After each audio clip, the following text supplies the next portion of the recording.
dan negatif dalam kebijakan pada masa Orde Baru. Namun sebelum kita masuk kepada materi, kita akan memperkenalkan diri kami masing-masing. Nama saya Muhammad Syafada. Nama saya Muhammad Abdul Ilham. Nama saya Putri Aisyah Ramadhani. Nama saya Nabila Rizky Fadilah. Dan ada teman kami yang berhalangan hadir, yaitu saya Sultan Naila Firdaus. Jadi di sini saya akan menjelaskan materi yang pertama, yaitu adalah latar belakang dari pembukaan pers dan aktivis. Latar belakangnya di sini adalah karena pemerintah ingin menjaga stabilitas politik, mengontrol informasi yang beredar di masyarakat, serta menghindari kritik terhadap kebijakan dan penyalahgunaan kekuasaan agar kekuasaan pada pemerintah tetap terjaga dengan baik. Lalu di sini kita masuk ke dampak positif dan negatif dalam bidang ekonomi. Yang pertama ada dampak positif, yaitu ada kita masuk ke dampak politik. Yang pertama di sini ada dampak positifnya, yaitu pemerintah lebih mudah menjaga stabilitas politik. Lalu konflik politik terbuka di masyarakat dapat ditekan. Lalu di sini ada dampak negatifnya, yaitu adalah kebebasan berpendapat dan demokrasi menjadi terbatas. Lalu kritik terhadap pemerintah tidak dapat tersalurkan dengan baik. Oke, kita lanjut di sini dalam bidang ekonomi. Dampak positifnya adalah stabilitas politik dapat membuat iklim investasi terlihat lebih aman. Lalu pembangunan ekonomi bisa berjalan tanpa banyak kritik ataupun protes. Lalu di sini ada dampak negatifnya, yaitu adalah kurangnya pengawasan publik terhadap korupsi dan penyalahgunaan anggaran. Lalu informasi ekonomi tidak transparan sehingga merugikan masyarakat pada umumnya.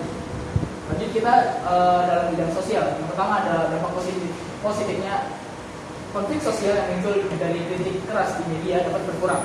Lalu pemerintah dapat mengontrol penyergapan informasi yang dianggap memicu kerusuhan pada masa itu. Lalu di sini ada dampak negatifnya, itu adalah masyarakat takut menyampaikan pendapat.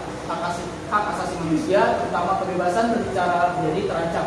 Lalu yang terakhir ada kepercayaan masyarakat terhadap pemerintahan bisa menurun. Lalu bidang yang terakhir adalah bidang budaya. Di sini ada dampak positifnya, yaitu adalah pemerintah dapat mengontrol informasi atau budaya yang dianggap tidak sesuai dengan nilai masyarakat. Lalu dampak negatifnya adalah kreativitas dalam seni, media, dan budaya menjadi terbatas. Lalu budaya diskusi dan kritik dalam masyarakat menjadi sangat lemah pada masa periode itu. Dampak kebijakan sosial pada masa Orde Baru dalam bidang politik. Di sini ada dua dampak, yaitu dampak positif dan dampak negatif. Yang pertama, dampak positifnya yaitu stabilitas politik tercipta menjadi dasar pembangunan nasional dan infrastruktur. Dan dampak negatifnya itu otoriter dan sentralitis, kebebasan terbatas, praktek KKN meluas, demokrasi tidak optimal. Yang kedua itu ada dalam bidang ekonomi. Dampak positifnya pertumbuhan ekonomi tinggi atau rata-rata 6% per tahun. Infrastrukturnya pesat, swasembada pangan tercapai, industri dan ekspor berkembang, pendapatan per kapita meningkat. Dampak negatifnya pembangunan tidak merata, ketergantungan utang luar negeri tinggi, KKN merajalela, disparitas pendapatan luas, sektor pertanian kurang diperhatikan. Dan di sini lanjut dalam bidang sosial, dampak positifnya itu akses pendidikan dan kesehatan meningkat, angka melek buruk, serta standar kesehatan masyarakat lebih baik. Perempuan lebih banyak terlibat dalam berbagai bidang. Dampak negatifnya kesenjangan sosial dan kemiskinan akibat pembangunan tidak merata, pengawasan ketat terhadap masyarakat, hak berekspresi terbatas. Dan yang terakhir dalam bidang budaya. Di sini dampak positifnya itu gaya hidup beragam dengan sinergi budaya lokal dan global. Ada upaya pelestarian budaya. Dan dampak negatifnya itu pembatasan budaya Tionghoa, sulitnya pelestariannya, kecenderungan homogenisasi budaya. Oke, selanjutnya di sini adalah kebijakan difungsi ABRI. Di mana latar belakangnya adalah kebijakan difungsi ABRI ini adalah sebuah kebijakan di mana terjadi pada masa pemerintahan Soeharto dalam Orde Baru yang memberikan dua peran sekaligus kepada ABRI atau Angkatan Bersenjata Republik Indonesia, yaitu sebagai kekuatan pertahanan dan juga keamanan, serta sebagai kekuatan sosial dan juga politik. Yang dimana setelah peristiwa 1965 ini, Indonesia mengalami ketidakstabilan politik dan juga keterlibatan militer yang membantu pemerintah mengendalikan situasi keamanan, sehingga konflik ideologi dan juga pemberontakan dapat ditekan dengan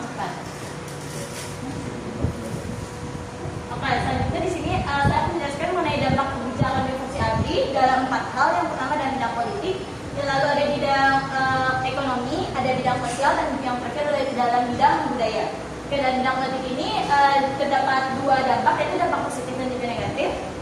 Yang dimana dampak positifnya ini stabilitas politik yang relatif terjaga, lalu juga pemerintah lebih mudah mengendalikan konflik dan juga gerakan separatis, serta sistem pemerintahan juga berjalan lebih terkontrol. Sedangkan untuk dampak negatifnya sendiri adalah demokrasi yang melemah dikarenakan militer yang ikut campur dalam politik, lalu juga kebebasan berpendapat yang dibatasi oleh pemerintah, dan juga pemilu tidak berjalan secara adil dan kompetitif, serta terjadi praktik otoritarianisme.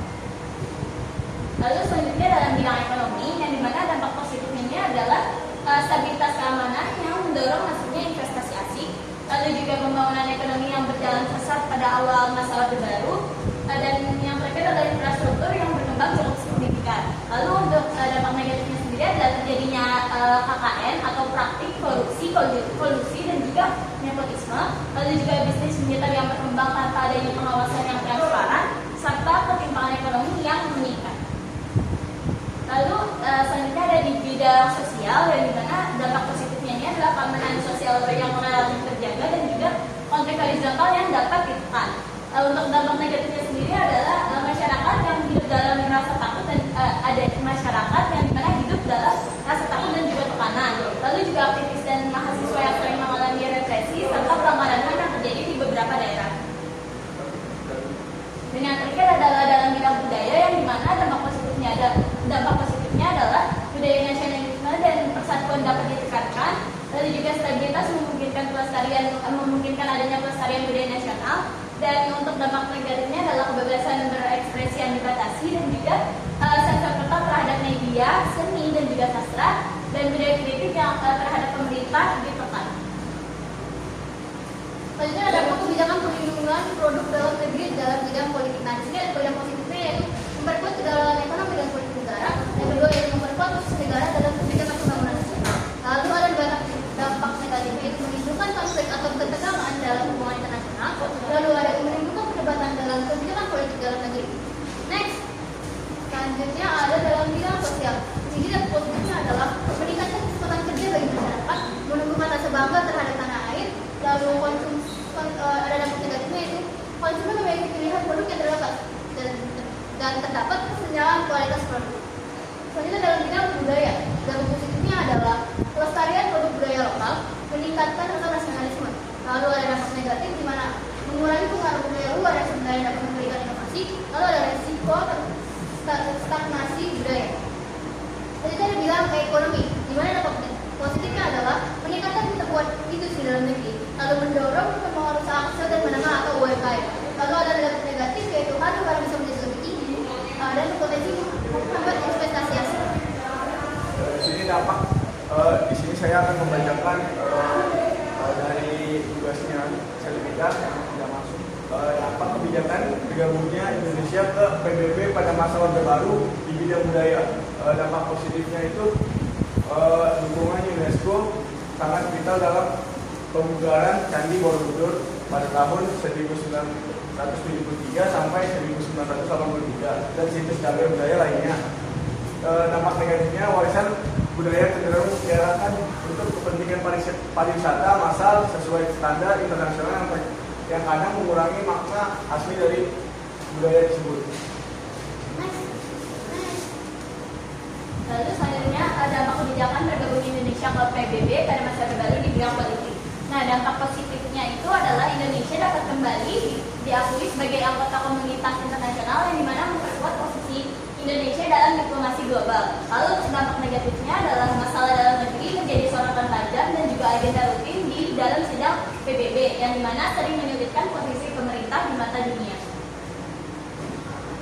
Lalu kita masuk ke bidang ekonomi. Yang pertama ada dampak positifnya itu adalah Indonesia bisa berinteraksi kembali dengan lembaga di bawah PBB seperti Bank Dunia atau World Bank dan IMF untuk mendapatkan pinjaman pembangunan. Lalu kita masuk ke dampak negatifnya. Yang pertama adalah kebijakan ekonomi nasional seringkali harus mengikuti resep atau syarat-syarat ketat dari lembaga keuangan internasional yang berafiliasi dengan PBB. Selanjutnya ada bidang sosial, yaitu dampak positifnya adalah kerjasama dengan UNICEF membantu perbaikan diri anak-anak dan sarana pendidikan dasar di desa-desa. Lalu ada dampak negatifnya yaitu terjadi pergeseran mulai dipaksa mengikuti standar kemajuan alam barat yang dibawa melalui program-program internasional.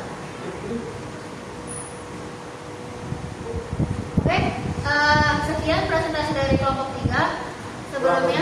Sebelumnya mohon maaf. Assalamualaikum warahmatullahi wabarakatuh.